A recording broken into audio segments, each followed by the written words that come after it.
چند وقتی بود که هر روز بعد از مدرسه نزدیک خونه که می شدم از قاب آبی رنگ پنجره خونه همسایه که چندین گلدون رنگارنگ حسن یوسف در مقابلش چیده شده بود دخترکی رو می دیدم که موهای پریشون خود رو به دست باد می سپرد. نامش هلما بود. این رو از لابلای حرفای مادرم با زنان اهل محل فهمیده بودم. مادرم می گفت به خاطر شغل پدرش که مهندس پتروشیمیه از تهران به خرمشهر اومدن. کار هر روزم شده بود. بعد از مدرسه درست چند قدمی مونده به خونه می ایستادم و تماشاش می کردم. دختری با موهای خرمایی و چشمهای عسلی رنگ که به مانند آفتاب مرداد ماه گرم بود. عجیب برام دلبری می کرد.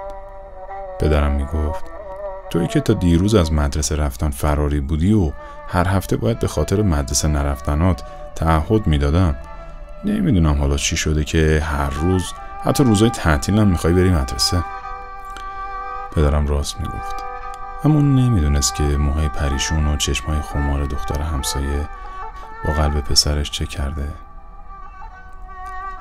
روزها یکی پس از دیگری میگذشت و هر دوی ما بی هیچ صحبتی برای هم عاشقی میکردیم. هلما از پشت پنجره، من از کوچه. از نگاهش حرفهای نگفتش رو میخوندم و با نگاهم قربون صدقه نیاز کردن هاش میرفتم.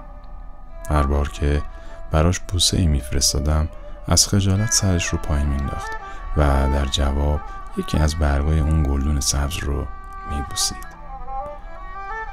یکی از همون روزایی که داشت از پشت قاب پنجره برام دلبری میکرد و من رو مات نگاه زیباش کرده بود دستی بر روی شونم احساس کردم. سرم رو برگردوندم و با چهره پدرم روبرو شدم. از فرط خجالت گوشام داغ شد و سرم رو پایین انداختم.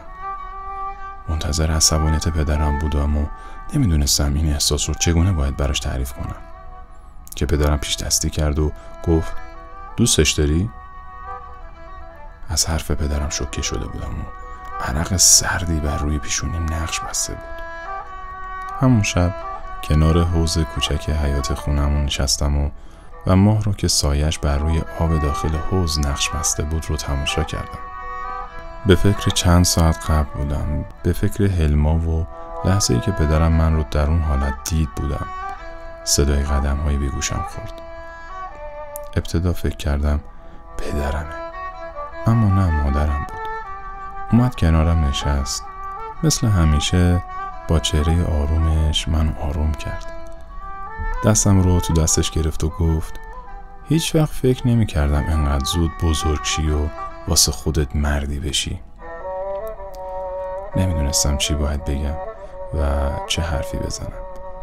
سرم پایین بود و از خجالت نفسم به شمارش افتاده بود. مادرم گفت این چند ماهی که از درست باقی مونده رو صبر کن. دیپلمت رو که گرفتی خودم با مادرش صحبت میکنم. حرفای مادرم مانند یک قایق نجات بود توی اون اقیانوس آشفتگی. اونقدر با حرفاش آروم شدم که هیچی نفهمیدم که شب تا سحر رو کنار حوض خوابیدم. فردای اون روز دوباره به رسم عادت مقابل پنجره خونشون ایستادم و با جان و دل تماشاش کردم.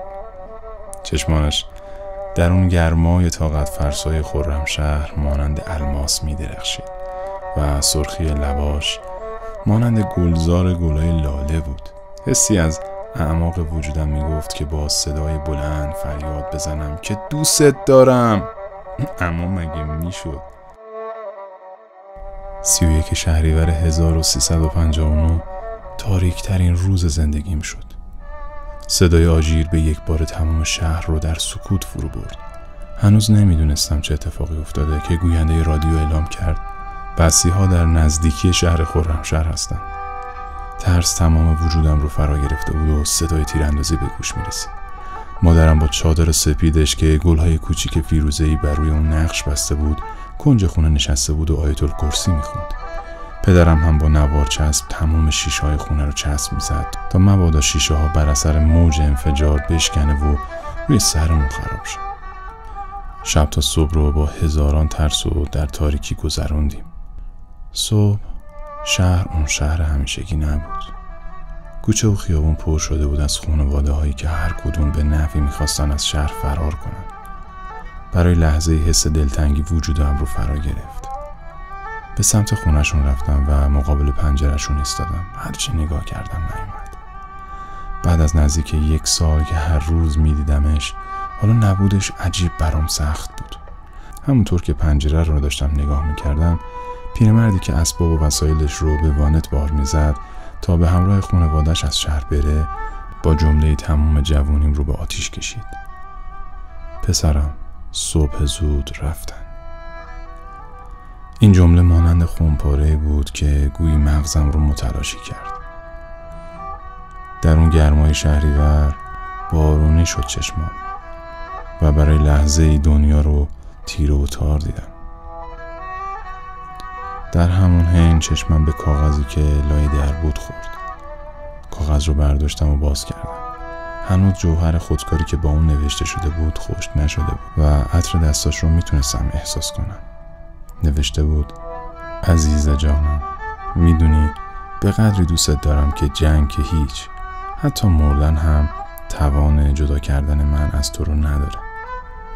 اما به اجبار پدر و مادرم باید برم. نمیدونم کجا. شاید شیراز، خونه عمم، و یا تبریز، خونه پدر بزرگم، و یا تهران، خونه خودمون. سالها گشتم شیراز و تبریز و تهران، اما نیافتم جز عطر بهار نارنج و چند غزل از شهریار و خیابونای سرد تهران. خبری از حلمانش.